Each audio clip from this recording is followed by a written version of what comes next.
Assalamualaikum warahmatullahi wabarakatuh. Perkenalkan, nama saya Rizky Andanda Saputra, NIM 4120210019, dengan dosen pengampu Ibu Siswa Berti Afriyatna, SPMSI. Saya di sini akan menjelaskan tentang materi pengantar perdagangan internasional.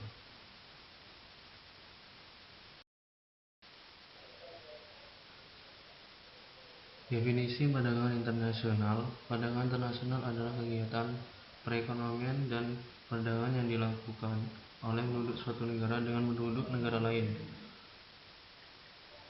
Dasar kesepakatan bersama. Penduduk yang dimaksud dapat berupa antara perorangan, individu dengan individu, antara individu dengan pemerintah suatu negara, pemerintah suatu negara dengan pemerintah negara lain. Permasalahan perdagangan internasional diantaranya pola perdagangan ekspor-impor, harga dasar ekspor-impor, manfaat perdagangan internasional, pengaruh makro perdagangan internasional, mekanisme neraca pembayaran, persekutuan perdagangan dan modal luar negeri, dan pengalihan teknologi. Manfaat melakukan perdagangan internasional: memperoleh barang yang tidak dapat diproduksi di negara sendiri. Banyak faktor-faktor yang mempengaruhi perbedaan hasil produksi di setiap negara. Faktor-faktor tersebut antara lain kondisi geografi, iklim, tingkat pengusahaan iptek, dan lain-lain. Dengan adanya perdagangan internasional, setiap negara mampu memenuhi kebutuhan yang tidak dapat diproduksi sendiri. Memperoleh keuntungan dari spesialisasi. Sebab utama kegiatan perdagangan luar negeri adalah untuk memperoleh keuntungan yang diwujudkan oleh spesialisasi. Walaupun suatu negara dapat memproduksi suatu barang yang sama jenisnya dengan yang diproduksi oleh negara lain, tapi ada kalanya lebih baik apabila negara tersebut mengimpor barang tersebut dari luar negeri. Memperluas pasar dan menambah keuntungan. Terkadang para pengusaha tidak menjalankan mesin-mesinnya atau alat produksinya dengan maksimal karena mereka khawatir akan terjadi kelebihan produksi yang mengakibatkan turunnya harga produk mereka. Transfer teknologi modern. Perdagangan luar negeri memungkinkan suatu negara untuk mempelajari teknik produksi yang lebih efisien dan cara-cara manajemen yang lebih modern.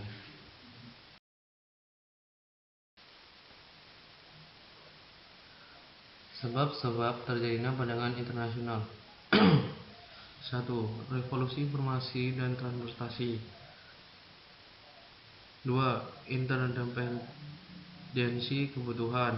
3. Liberalisasi ekonomi. 4. Asas keunggulan komparatif. 5. Kebutuhan devisa. 6. Adanya perbedaan selera.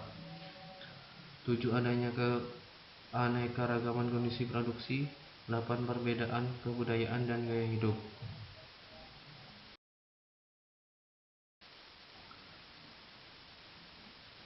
Teori perdagangan internasional.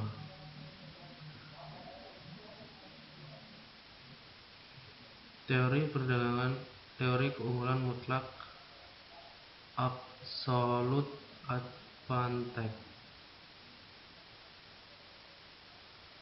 Teori ini dikemukakan oleh Adam Smith. Ia menemukan bahwa negara akan makmur apabila mampu mengembangkan produksinya melalui perdagangan. 2. Teori keunggulan komparatif.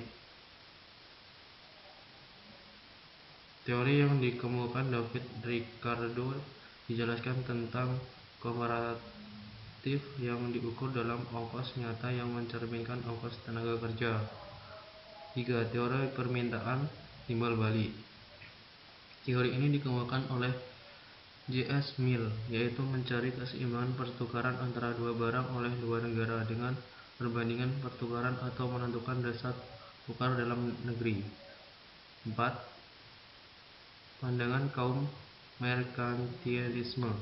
Kaum merkantilisme suatu kelompok mencerminkan cita-cita dan ideologi kapital komersial serta perdagangan tentang politik kemakmuran dengan melebihi kemakmuran perseorangan.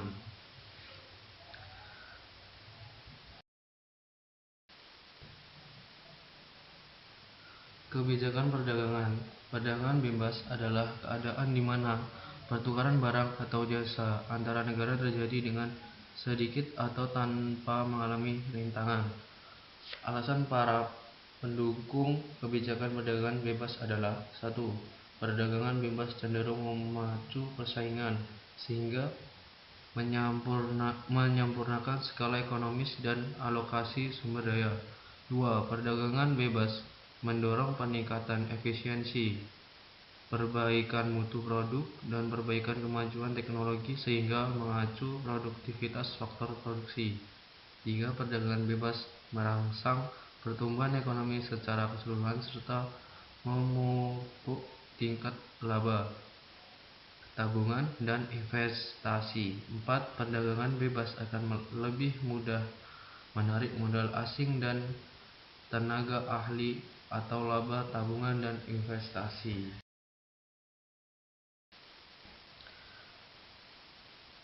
Jenis-jenis perdagangan internasional. Ekspor.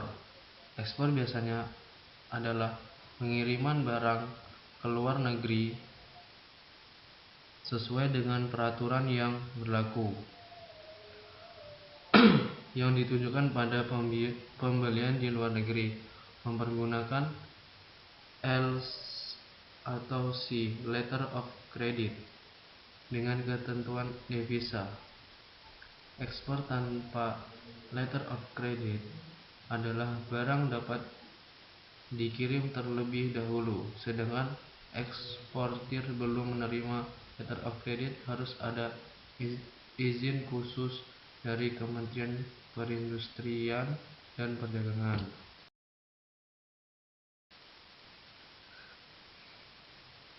Barter.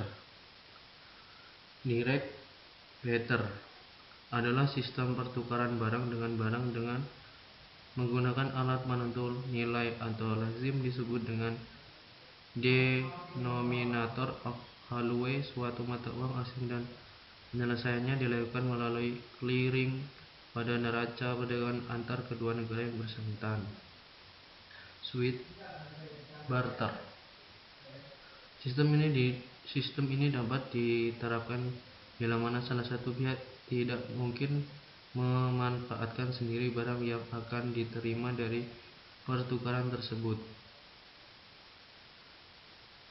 Counter for cash adalah suatu sistem perdagangan timbal balik antara dua negara.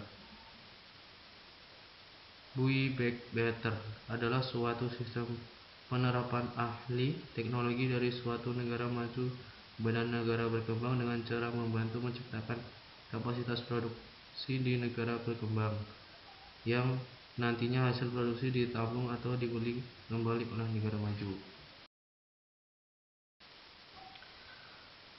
Konsinyasi adalah pengiriman barang di mana belum ada pembeli yang tertentu di luar negeri. Penjualan barang di luar negeri dapat dilaksanakan melalui pasar bebas, free market, atau bursa dagang, commodities exchange, dengan cara lelang.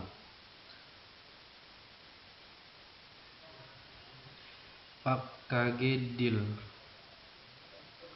Untuk memperluas pasar hasil kita terutama dengan negara-negara sosial, pemerintah ada kalanya mengadakan perjanjian perdagangan, trade agreement, dengan salah satu negara. Penyelundupan adalah setiap usaha yang bertujuan memindahkan kekayaan dari suatu negara ke negara lain tanpa memenuhi ketentuan yang berlaku.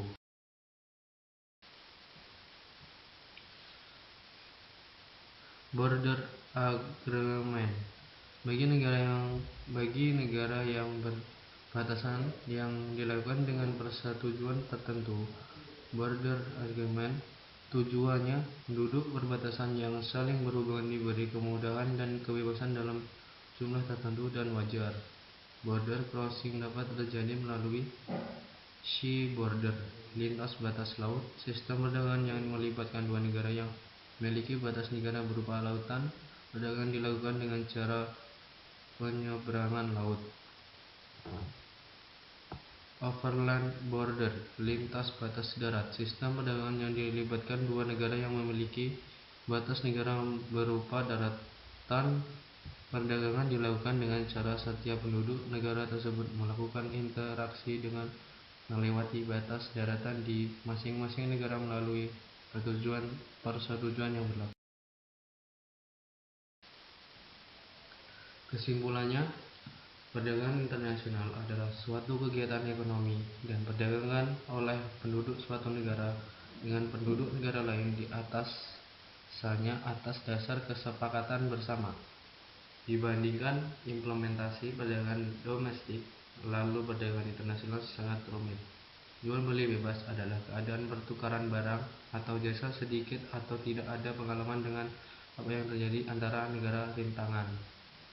Membahas perdagangan internasional tentunya tidak melepas dari aktifnya diskusi ekspor impor. Saat melakukan kegiatan impor dan ekspor berikut ini harus diikuti aplikasikan ke lapangan. Setiap negara melakukan ini, perdagangan dengan negara lain pasti akan menguntungkan untuk kepentingan negara. Manfaat ini meliputi akses ke barang-barang yang tidak dapat diproduksi di dalam negeri sendiri, manfaat dari spesialisasi, memperluas pasar, dan meningkatkan transfer keuntungan teknologi modern.